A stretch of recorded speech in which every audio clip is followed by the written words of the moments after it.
ஜீரகம், சோம்பு, ஏலக்காய், முந்திரி, அன்னாசிப்பூ, பட்டை, கிராம்பு, ஜாதிப்பூ இதெல்லாம் லைட்டாக வறுத்துட்டு அரைக்க போகிறேன். ஃபஸ்ட்டு முந்திரி இதில் போட்டுக்குவோம். போட்டு லைட்டாக வறுத்துக்கிடுவோம்.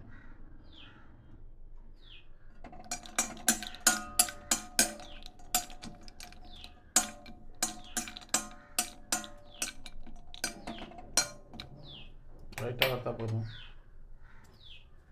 இதெல்லாம் ஒன்றா போட்டு கூட வறுத்துக்குவோம்.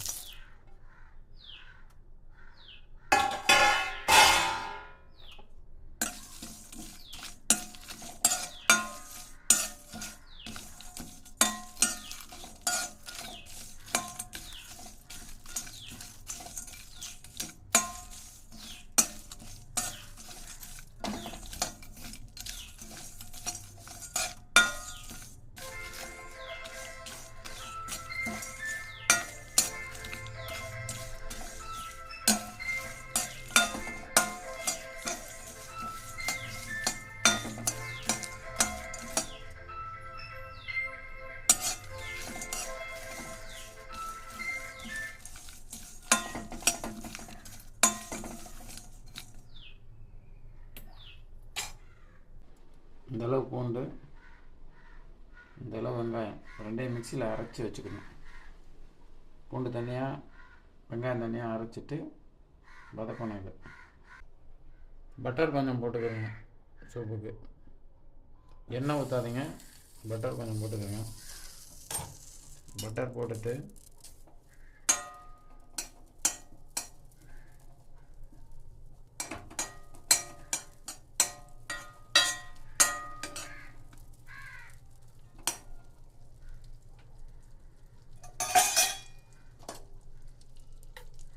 அப்புறம் நம்ம அரைச்சி வச்சுருக்க வெங்காயம் போடணும்.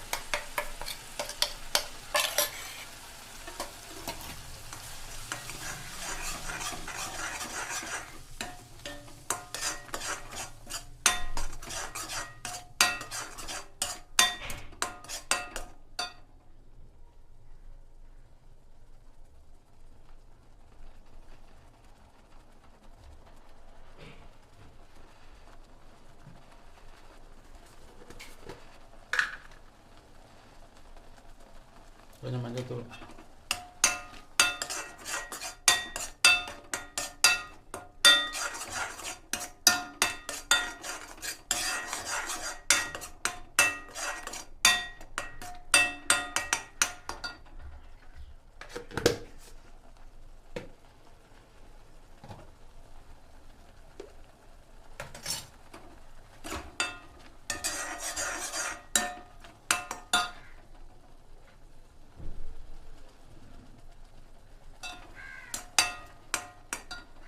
ஒரு பூண்டு,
அரைச்சி வச்சிருந்த மசாலா,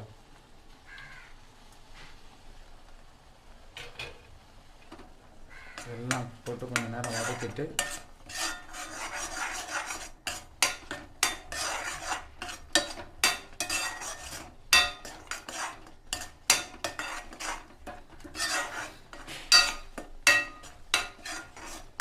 கொஞ்சம் பெப்பர் தூள் லாஸ்ட்டில் போட்டுக்கணும். மிளகுத்தூள். காரம் வேணுன்னா இதில் கொஞ்சம் மிளகா போட்டுக்கலாம். நான் கொஞ்சமாக மிளகா போட்டுக்கிறேன்.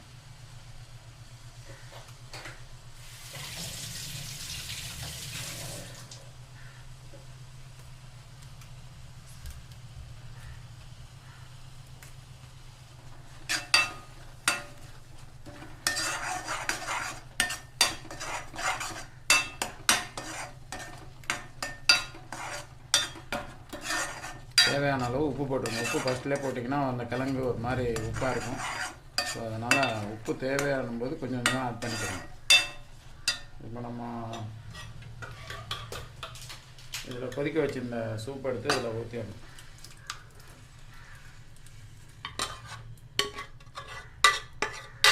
சுடுதண்ண சூப்பு இதை நல்லா கிளறி விட்டுட்டு கொஞ்சம் நேரம் கொதித்ததுக்கப்புறம் திருப்பி தண்ணி ஊற்றி குக்கரில் வச்சு தேவையான அளவு தண்ணி ஆட் பண்ணி இன்னும் கொஞ்சம் நேரம் வேக வச்சிங்கன்னா சூப் வந்து நல்ல டேஸ்ட்டில் இருக்கும். லைட்டாக உப்பு போட்டுக்கணும். இதில் வந்து நல்லா தண்ணி கலந்துட்டோம். 2-3 கிளாஸ் தண்ணி கலந்து தேவையான அளவு நல்லா தண்ணி நிறைய கலந்துக்கணும். திக்க ஆரம்பிச்சு இல்லையா, இந்த மாதிரி தண்ணி கலந்துட்டு நல்லா திரும்பவும் கொதிக்க வைக்கணும். நல்லா கொதிச்சிட்டிங்கன்னா அந்த மாதிரி இருக்கும். கொதிச்சதுக்கப்புறம் வடிகட்டி சாப்பிடணும்.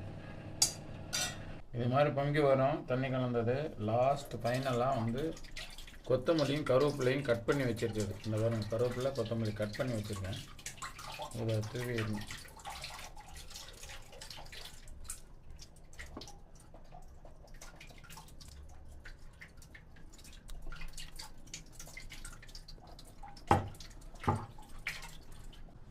இந்தளவுக்கு பெப்பர் தூள் கொஞ்சம் போட்டு விட்டுருங்க. இதுக்கப்புறம் சூப் ரெடி ஆகிடுச்சு. அவ்வளோதான்.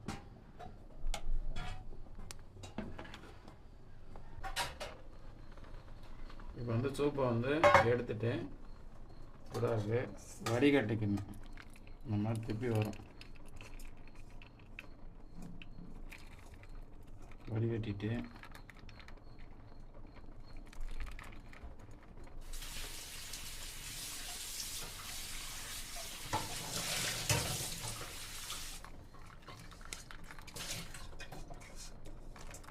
இதை வந்து அதிலே போட்டுருங்க.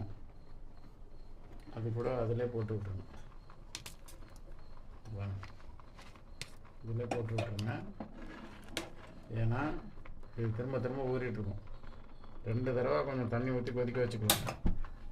நல்லா டேஸ்ட்டாக தான் இருக்கும். இது வந்து இப்போ சாப்பிட போகிறேன்.